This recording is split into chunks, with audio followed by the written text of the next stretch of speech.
Obrigado, Gil. Queridas irmãs, queridos irmãos, boa noite a todos. Uma satisfação muito grande retornar a essa casa depois de tanto tempo, né? E eu estou tão habituado a fazer atividades online que eu já estava procurando aqui onde é que eu ligava o microfone, desligava o microfone, vendo se estava bem na telinha, né? Se estiver bem na telinha, vocês avisem que a gente continua, né? Estamos nesses últimos meses demarcando esse retorno às atividades presenciais, então com muita satisfação estamos aqui no Centro Espírita Vicente de Paulo. Gostaria de cumprimentar inicialmente aos trabalhadores dessa casa, que a sustentam, que a mantêm por 76 anos. Lembrar também e evocá-los, quem sabe, para que estejam aqui conosco, nos auxiliem, nos abençoem, nos acompanhem nessa noite, aqueles que nos precederam, aqueles que levantaram os primeiros tijolos, aqueles que sustentaram a tarefa em tempos possivelmente mais difíceis do que os tempos que nós estamos vivendo agora. Então, meus irmãos, é nesse espírito de ampla fraternidade, exatamente como desejava o nosso codificador Allan Kardec, que dizia que seria assim, visitando-se uns aos outros, que a doutrina espírita se manteria e cresceria no nosso planeta. Pretendemos nessa noite relembrar e falar um pouquinho a respeito dos predicados cristãos: o amor, a fé, a humildade. E faremos isso relembrando uma obra que eu imagino que muitos de vocês já conheçam, muitos de vocês já tenham lido, mas como eu tive a oportunidade de reler recentemente, eu disse assim, mas parece sempre uma nova descoberta, né? Quando a gente pega um livro antigo e vai ler, você se depara com outros detalhes, pontos de vista, ideias que nos fogem numa primeira leitura. Quase sempre nós fazemos uma leitura muito rápida e nem sempre debruçamos, paramos para analisar detalhes que são muito importantes. A começar por aquilo que a editora Federação Espírita Brasileira coloca numa mensagem inicial ao leitor, intitulada Na Intimidade de Emmanuel.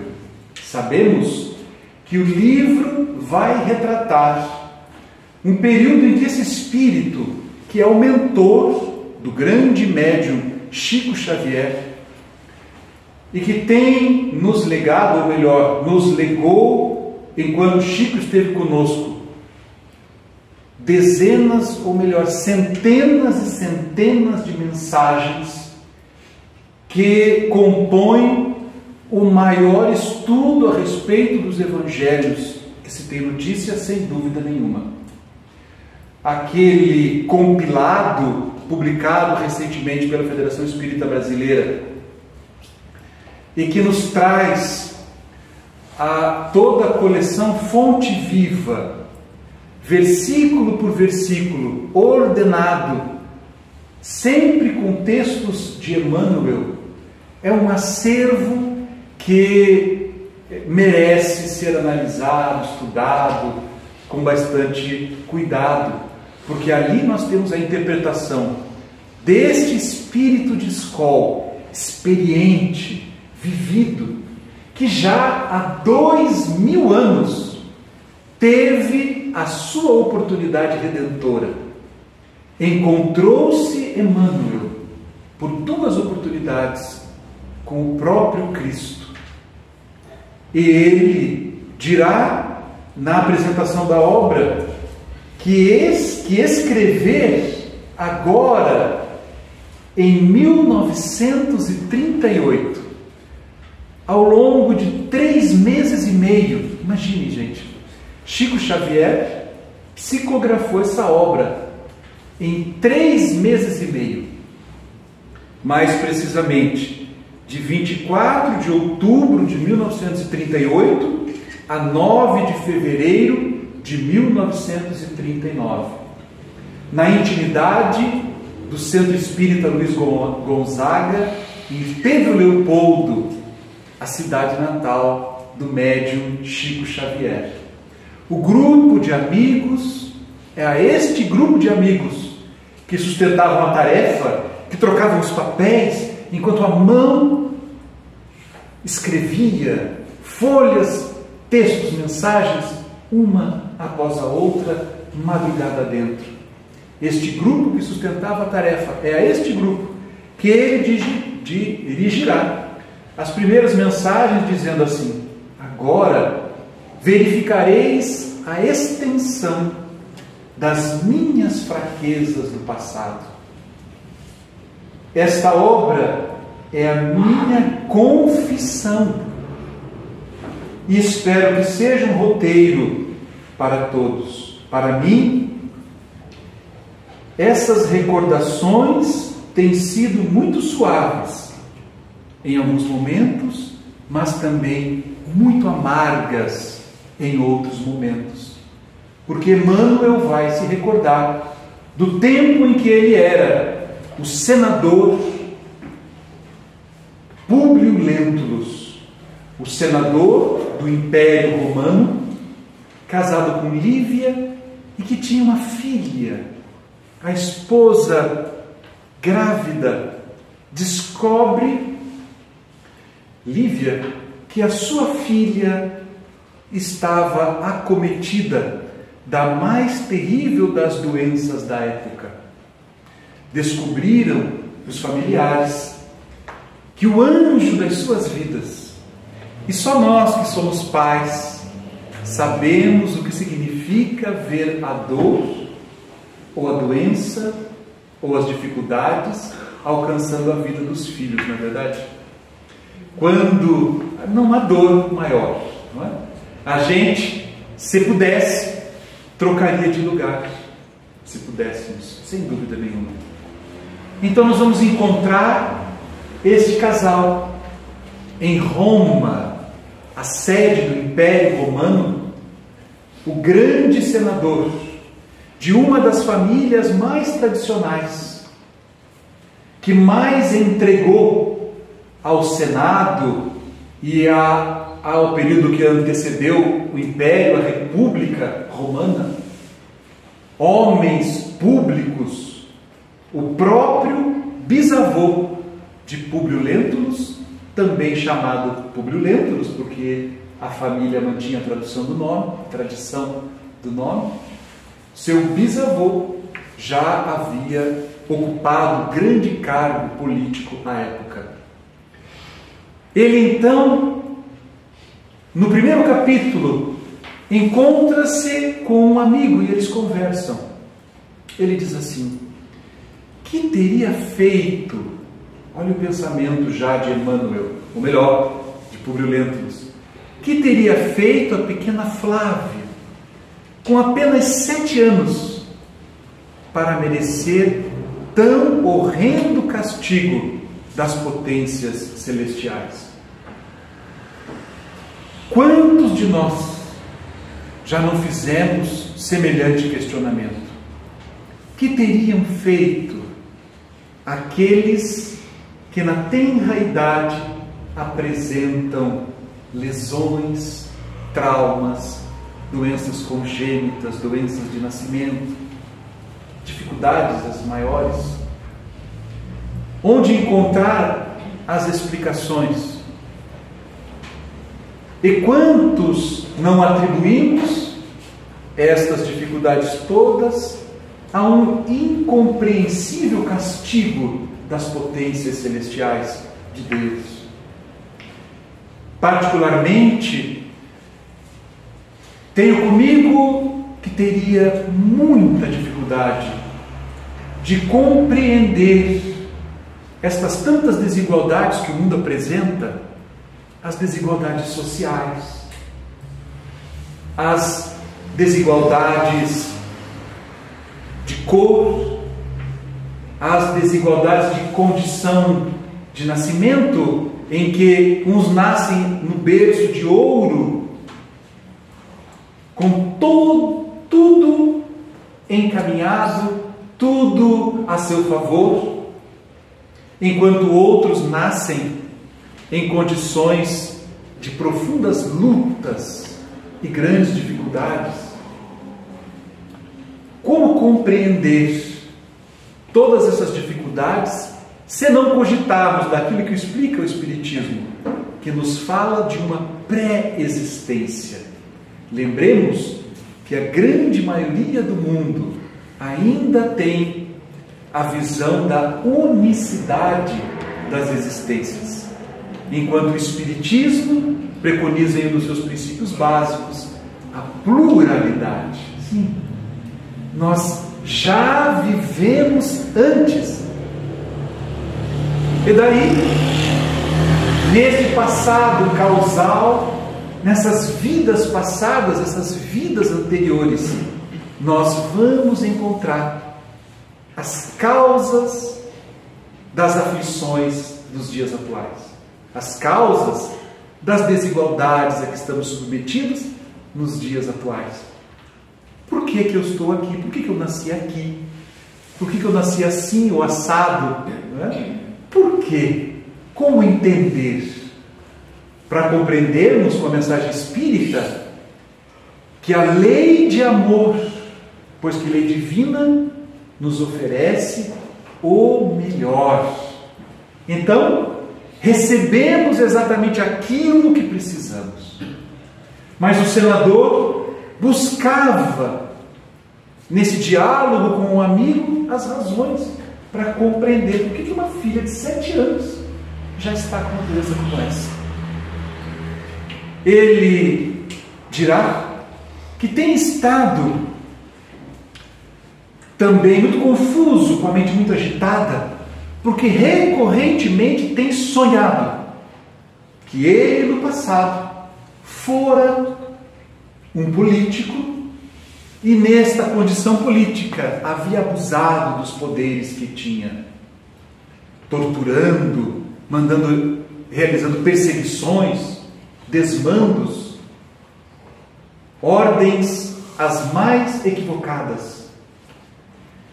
E convidou um amigo para ir até uma antessala, mostrou uma estátua, um busto do bisavô, pois que o sonho que ele havia tido dava conta justamente do momento preparatório da sua reencarnação.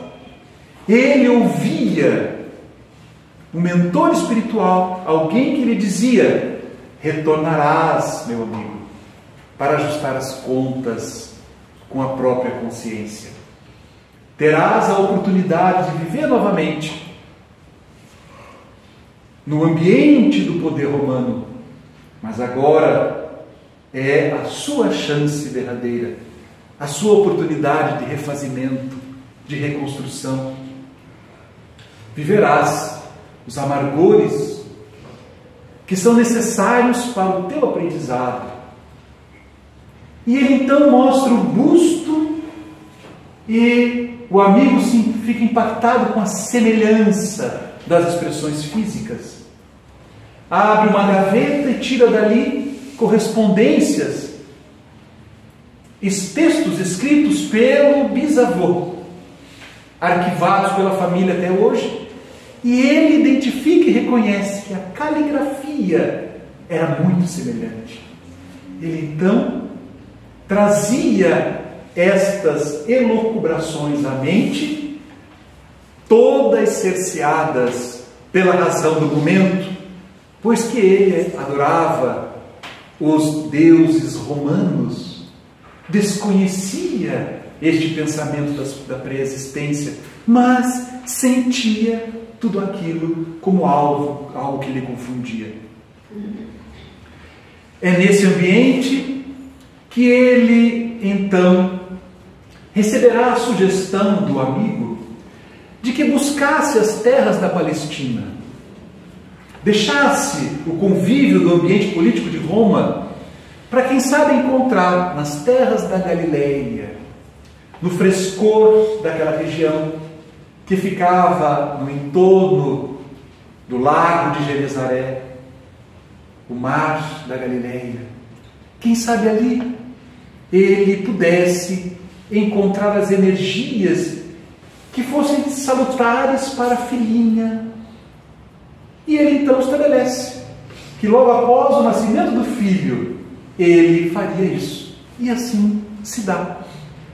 Nasce o pequeno filho, passam alguns meses e nós encontraremos, com o apoio do imperador e já comunicado o governador da região da Palestina, muito conhecido de todos nós, Pôncio Pilatos, que estabelecerá toda a organização para receber o senador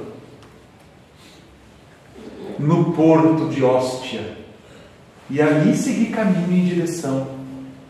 Ele deixaria esse porto de Hóstia e seguir caminho para a Palestina.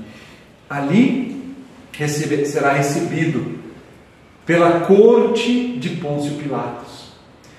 No trânsito, então, do porto à cidade de Jerusalém, ocorre algo muito curioso e que vale a pena relembrarmos, porque vai nos falar da personalidade do senador Públio Lentulus à época. E o que foi para ele o motivo das suas maiores dificuldades naquela existência. Refiro-me ao orgulho e à dificuldade que nós temos quando ocupamos posições valorizadas pelo mundo, cargos, sangue, em que isso nos coloca numa posição em que nós nos julgamos superiores aos demais. E como isso pode ser para nós uma armadilha, como isso pode ser para nós muito perigoso. Ia a caravana, diz Emmanuel, a bom termo, quando nas proximidades de Jerusalém ocorre um imprevisto. Um corpo sibilante cortou o ar, fiu o ar, alojando-se no palanquim do senador. Palanquim é aquele carro. Carro não, né, gente? Naquela época não tinha carro. Ou melhor, tinha o palanquim. O palanquim, ele tinha duas hastes grandes de madeira, carregada nos ombros por escravos. E o bonitão ficava ali dentro, né? Com a sua família, no acolchoado sofá, não é? Enquanto os escravos carregavam o palanquim. Com o tempo, os animais, em alguns momentos, né? As carruagens, tudo isso foi surgindo, já existia à época. Mas este era um dos meios de transporte usados pelos poderosos. Então, um corpo sibilante corta o ar. Era uma pedra lançada por uma funda, que é uma espécie de estilingue da época, coisa que o Pio, no passado, tenho certeza que era o mestre do estilingue, né? Então, era um garoto, 18 anos de idade, impensadamente, quem sabe, movido por coisas de garoto, ele lança a pedra, pequena pedra, que infelizmente acerta o rosto de Lívia, a esposa do senador. Imediatamente, um grito estridente e lamentoso. Lívia era um anjo de ternura. Era um espírito que veio para dar conta de cuidar do senador Públio Lentulus. Era a referência amorosa do lar, mas não pôde se conter. Quem de nós se conteria com uma pedra no rosto? O senador, tomando as dores da esposa, imediatamente sugere que ali se estacione e busque o responsável. O jovem foi capturado minutos depois, colocado ali à sua frente. Ele será rudemente açoitado ante as claridades, diz Emmanuel, ante as claridades mordentes do sol a pino, e sob o olhar espantado de algumas dezenas de escravos e centuriões, determinou que vergastasse sem piedade o rapaz pela sua leviandade. É açoitado. Ele grita, ele chora. Um jovem, não sabia o que estava fazendo. E é justamente Lívia, a vítima, que diz: basta, Públio, chega, chega. Porque os direitos da nossa condição não traduzem deveres de impiedade. Ele então manda que pare e Sulpício é o nome do militar que coordenava a situação. Pergunta então ao senador o que fazer. E o senador estabelece impensadamente, movido também pelo impulso, ele responde sem pensar: para as galeras. Para as galeras.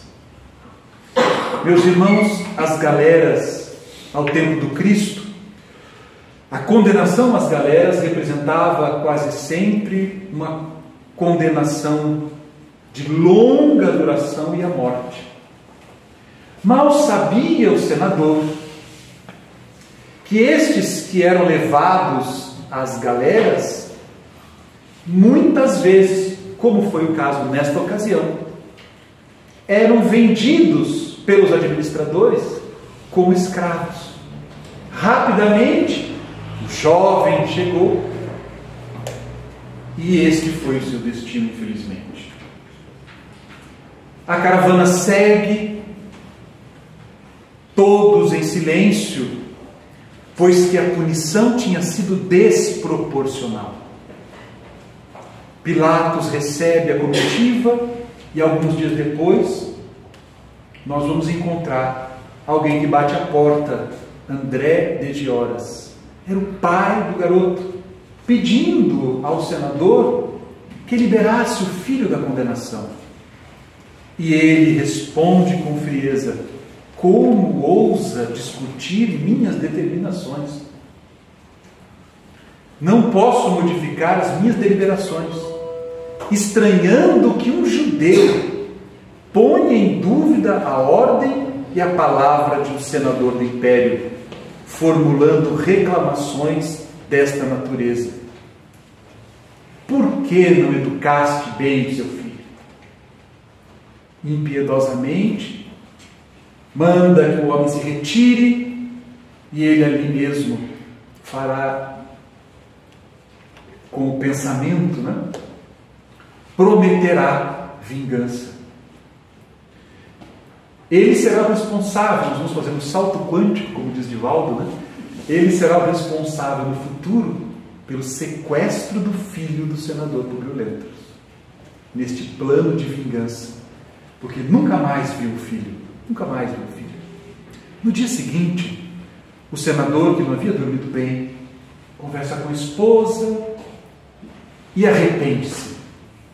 Chama uma das lideranças dos serviçais e ordena: vá até onde se trata a questão destes prisioneiros e liberte. Mas era tarde demais. A resposta que ele recebeu, obviamente, é que tudo estava resolvido, mas não estava. Este era o senador que, depois de ter um período em Jerusalém, no convívio com Pôncio Pilatos, percebeu rapidamente que aquele ambiente não era um bom ambiente. Pôncio Pilatos havia se encantado com Lívia, sua esposa. Ele consegue rapidamente uma casa em Cafarnaum.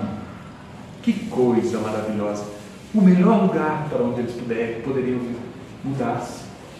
Era a cidade às margens do lago que Jesus amava, onde morava Pedro, Simão Pedro, o pescador. Então para lá ele vai.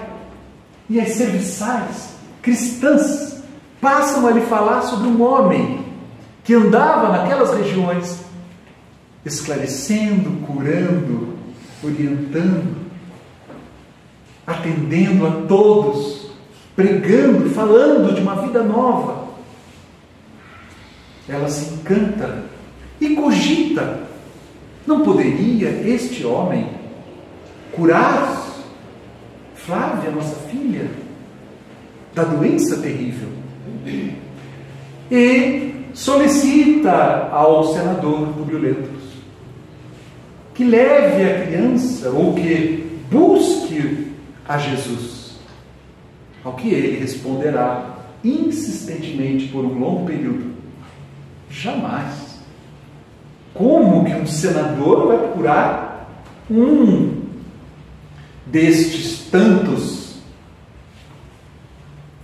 magos que andam por aí? Não acreditava naturalmente na condição do Cristo. Mas o convívio de Lívia com Ana, sua assistente mais próxima, e o tanto que ela ouvira a respeito de Jesus,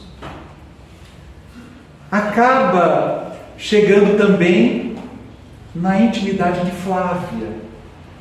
Certo dia, ele vai colocar a filhinha para dormir e ele diz assim: filhinha, que queres hoje para dormir melhor? E ele diz: papai, eu quero o profeta de Nazaré. Até a filha depositava em Jesus as suas esperanças na cura. Rende-se a este apelo, a esta emoção, e diz apenas à esposa que o fará em condição de clandestinidade. Assim como em outros momentos fez também Gamaliel, que procurou Jesus à noite, não é? Para que não fosse visto, porque afinal de contas, o que diriam de ver um senador procurando a Jesus? Então, assim ele age. Ele vai e permanece cautelosamente no caminho que sabia Jesus trilhava naquela região. O encontro então se dá. E foi um momento extremamente marcante na vida de Publio Lentulus. Porque a presença de Jesus, a simples presença de Jesus, fez com que ele ajoelhasse e ficasse mudo. Não conseguia falar. E então Jesus diz a ele: senador, por que me procuras? Fora melhor que me procurasse publicamente e na hora mais clara do dia, para que pudesse adquirir de uma só vez para toda a vida a lição sublime da fé e da humildade.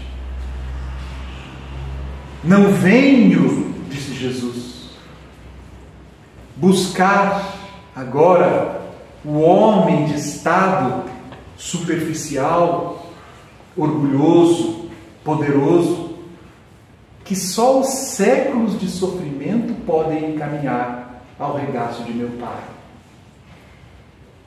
Venho atender às súplicas de um coração infelicitado e oprimido. Lívia, que junto a Ana permaneceram em preces para que tudo desse certo, para que o senador encontrasse com Jesus, pedisse, mas ele não precisou falar. Jesus de tudo sabia. Nunca esteve a sós, nunca esteve só. Quando, em outra oportunidade, vejamos aqui um parênteses, nós encontramos aquela passagem extraordinária da cura do servo do centurião. Estão lembrados disso, não? O nome diz Amélia Rodrigues, chamava-se Paulos. E foi um grupo de judeus, também em Cafarnaum, judeus, que procuraram Jesus para dizer: Senhor, temos aqui no nosso meio um centurião romano.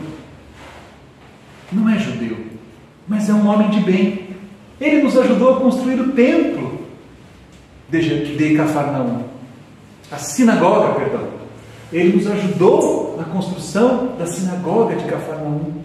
É um homem bom. E ele tem um servo. E o seu servo está vivendo os seus últimos momentos. Ele pede, se possível, que o Senhor vá até lá curar. Nós pedimos que o Senhor vá até lá. Jesus já ouvira falar e já conhecia naturalmente o centurião. Ele disse: eu vou. E assim se fez. Puseram-se em marcha. Quando, no sentido contrário, um outro grupo de judeus vem, encontram-se com Jesus e dizem: Paulo, o centurião, disse que ele é um pecador e que não é digno de que o Senhor vá visitá-lo em sua casa. Mas, como centurião, ele diz que ele tem os seus soldados e ele ordena que uns vão para lá, outros façam isso, outros façam aquilo, e todos o obedecem porque ele tem autoridade. Então ele diz: ordena somente, manda somente que os teus servos curem o meu servo, e isso se dará.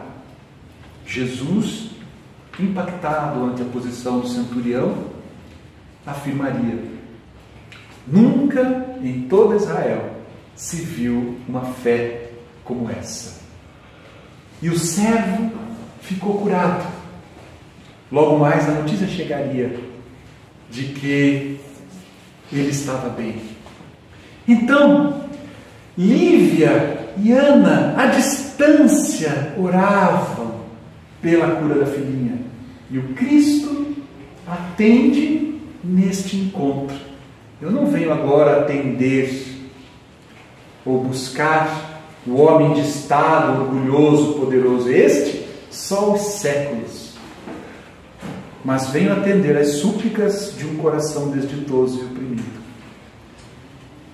Senador, encontras hoje um ponto de referência para a regeneração de toda a sua vida. Está, porém, no teu querer o aproveitá-lo agora ou daqui a alguns milênios. Se conseguires, diz Jesus, utilizar tua liberdade para que seja teu espírito, doravante, um cântico de amor, humildade e fé, tu serás outro homem. Públio Lentulus, o senador, fitou aquele homem extraordinário que provocava tanta admiração e disse: humildade? Que credenciais apresentava o profeta para lhe falar assim? Ele, senador do império, revestido de todos os poderes diante de um vassalo. Que credenciais? Quem é esse homem para falar assim comigo, senador? Ali, este o motivo das dores, este o motivo pelo que Emmanuel viveria 50 anos depois como um escravo em Roma, na história. Retornaria inúmeras vezes e há 2000 anos depois, relembra, como ele mesmo afirmaria, com dor, deste momento. Eu não vou contar toda a obra, tá? Eu só falei 2 capítulos. Tudo isso está em 2 capítulos, gente. 2 capítulos. Os 2 primeiros capítulos. Vamos parar por aqui? Depois vocês compram um livro e veem as cenas dos próximos capítulos. Certo? Mas é quando a gente olha a história de Emmanuel, a gente entende por que é que Jesus disse assim: bem-aventurados os pobres de espírito, pois que deles é o reino dos céus. Porque o senador era cheio de espírito, cheio de si. É o orgulho. Amigos, nós que temos, eventualmente, alguns de nós, posições de destaque, não nos deixemos cair no mesmo equívoco. Somos todos irmãos. As posições, ora como empresários, diretores, presidentes, vice-presidentes, né? Posições de destaque, cuidado, pois que isso não representa senão uma questão de organização, mas não nos exime do tratamento adequado a quem quer que seja, não nos exime de buscarmos este predicado cristão, dos mais importantes, a humildade.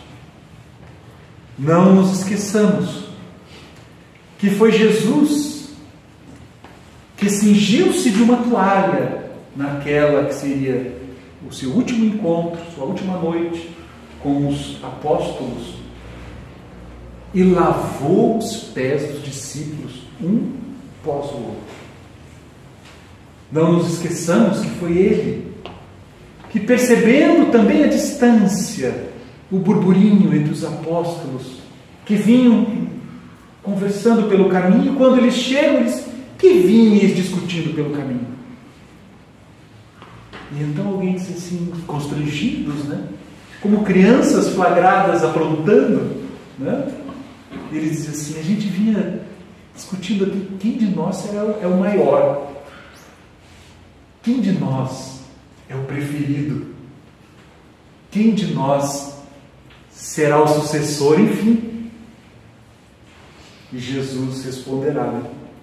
Aquele que quiser ser o primeiro, seja o vosso escravo. Jesus veio na condição de servidor de todos. E nós não podemos querer ficar na condição de ser servidos, né? Nós também temos que ser servidores, trabalhadores. Assim, a condição de servidor é a vivência deste predicado da humildade, dessa condição da humildade. Mas nós falamos e nos lembramos aqui de alguns exemplos para nós. O próprio Chico Xavier. Chico Xavier dizia assim: eu não sou nada, a começar pelo meu nome, é Francisco. Se tirar o Fran, fica só o Cisco. Se você deseja saber da minha mediunidade, disse Chico, imagine um sapo com uma vela acesa na cabeça. Na hora que apagar a vela, o sapo se atira no charco e desaparece no anonimato. Eu sou apenas uma formiguinha, dizia Chico, o maior médium de todos os tempos. Mais de 400 livros dos mais variados autores espirituais.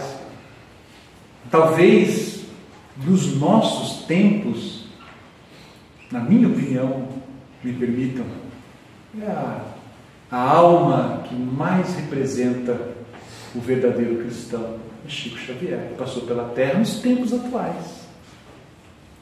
Os tempos em que a gente viu, né? Afinal de contas, pouco mais de 20 anos da sua desencarnação. Mas também temos o nosso querido Raul Teixeira, por exemplo, que está vivendo uma experiência de muita humildade, porque não é fácil para aquele que era considerado um dos maiores oradores do Brasil ter tanta dificuldade para agora se expressar como ele está tendo. E ele vai, comparece nos eventos, se esforça, em alguns momentos chega a ser constrangedor, a gente se incomoda, a gente quer ajudar, a gente quer falar por ele. Mas ele, certa vez, vimos isso aqui na nossa conferência estadual do Espírito. As pessoas que o elogiavam, mas haviam também, Raul tinha isso, as pessoas que o criticavam. Então ele diz assim: agradeço pelas palavras de estímulo, mas sei que não sou tudo isso. Falava isso àqueles que o elogiavam. E aqueles que o criticavam, que o acusavam, ele dizia: respeito a sua opinião, mas eu tenho consciência de que eu não sou isso. Consciência de si mesmo, isso também é humildade. A gente sabe e não se deixa abalar pelas opiniões alheias. Também não se deixa inflar o orgulho pelos elogios que surgem, alguns válidos, outros nem tanto. Então, é a humildade. Mas nós temos uma mensagem que eu gostaria de compartilhar com vocês, que vai nos falar a respeito da fé. Porque eu dizia dos predicados, não é? Cristãos, a humildade é um deles. Mas esta fé que Lívia demonstrou, que o servo, que o centurião demonstrou, que representa confiança, certeza de que há uma força maior, de que há algo, é uma crença num poder superior. E a fé, ela está sempre aliada à humildade, né? Porque quem tem fé acredita na própria capacidade, é a fé humana que está no Evangelho, mas a fé divina, ela é maior, porque em primeiro lugar eu acredito na capacidade divina. E nós, convenhamos, nestes tempos tão agitados em que a gente está vivendo, em que muitas vezes nos flagramos insensíveis, porque são tantas notícias, ora é a guerra, ora são os distúrbios, ora a agitação política, ora a violência, ora os conflitos familiares, o suicídio, a depressão, a traição, as tantas dores, as perdas dos entes amados, todas essas dificuldades que fazem parte do mundo e que hoje estão presentes nas nossas vidas. Quando a gente vive como estes momentos que a gente vive hoje, de tanta agitação, todos nós estamos convidados a um retorno, não é? Tempos de pandemia, quase esqueço de falar. 2 anos de pandemia, de medo da morte.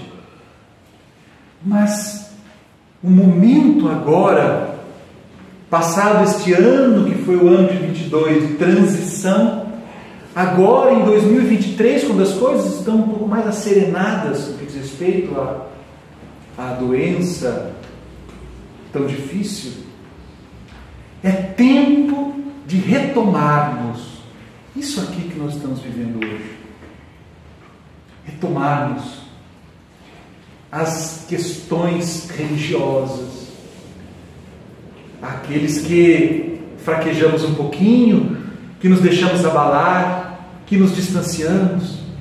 A hora agora é de retorno ao Cristo, à mensagem do Cristo, à vivência do seu Evangelho, ao serviço, pois que Jesus precisa dos braços, das mãos aqui.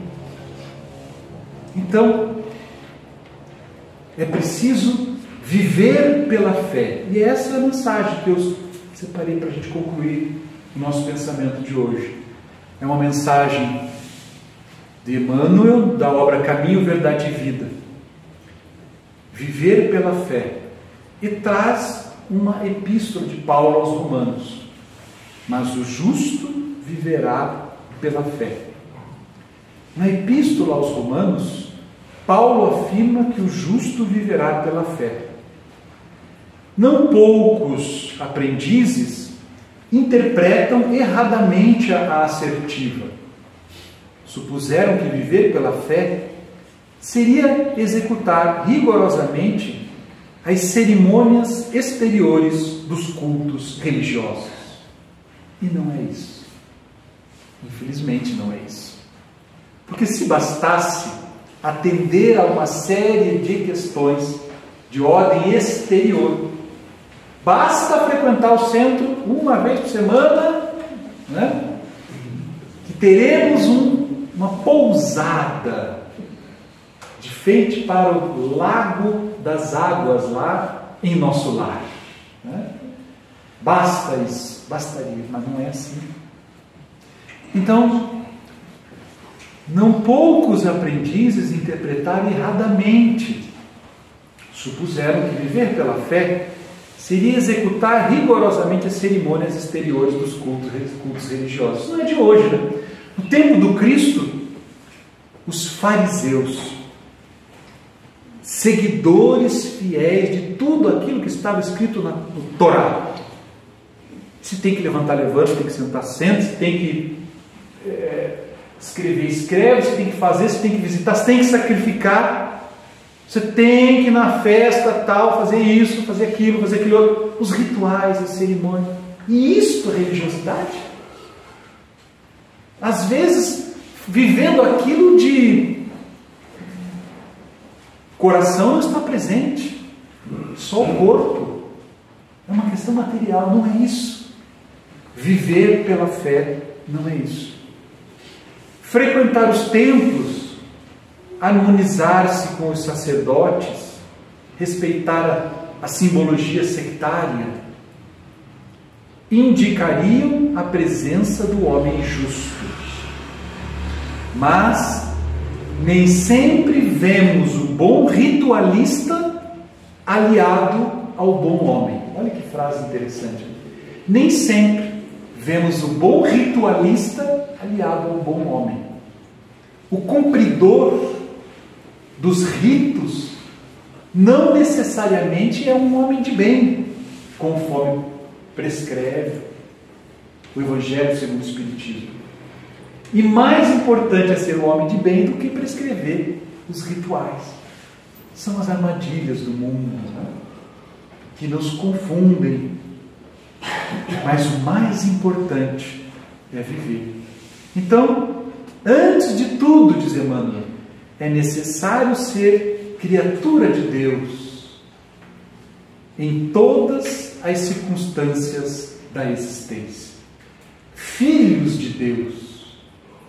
E, portanto, quem reconhece que tem um Pai, e que o Pai é o Pai. Pai precisa ser respeitado, está acima, é amoroso, bom. Então, Paulo de Tarso, diz Emmanuel, queria dizer que o justo será sempre fiel, porque a fé, ela pode ser traduzida como fidelidade. Emuná é a palavra do grego que tem duas possibilidades de tradução: fé ou fidelidade. E o contexto, em alguns momentos, poderá representar também essa confiança. Então, Paulo de Tarso queria dizer que o justo será sempre fiel, terá sempre fidelidade. Somos fiéis a Deus? Deus é fiel, diz Paulo em suas epístolas. Deus é fiel a nós. E nós somos fiéis a Deus? Viverá de modo invariável na verdadeira fidelidade ao Pai que está nos céus. Então, vou repetir. Paulo de Tarso queria dizer que o justo será sempre fiel, viverá de modo invariável. Os dias são ridentes e tranquilos? Tenhamos boa memória e não desdenhemos a moderação. Estamos vivendo um momento bom, agradável, felicidade, tudo bem? Tenhamos boa memória e cuidemos da moderação. Invariável. Os dias são escuros e tristes? Confiemos em Deus, sem cuja permissão a tempestade não desabaria. Veio o abandono do mundo? O Pai jamais abandona. Chegaram as enfermidades, os desenganos, a ingratidão e a morte? São todos bons amigos, por trazerem até nós a oportunidade de sermos justos, de vivermos pela fé, segundo as disposições sagradas do cristianismo. Então, meus amigos, a fé cristã tem este componente da fidelidade e da invariabilidade. É invariável, porque senão seria um oportunismo. Quando tudo está bem, não é? Eu me distancio. Mas quando me convém, a fé não pode ser uma conveniência. O centro espírita não pode ser o posto de socorro para os momentos de dor. Ele precisa ser também o posto de trabalho para os momentos de alegria. O posto de comunhão, de trocas, de compartilhamento, de convivência fraternal, para os bons momentos da vida. Então, essa fidelidade, esta é a fé espírita, esta é a fé cristã. Confiemos em Deus, que jamais nos abandona, e vivamos humildemente, com a humildade, a pobreza de espírito no sentido cristão, e com a fé também, este outro predicado cristão tão importante para as nossas vidas.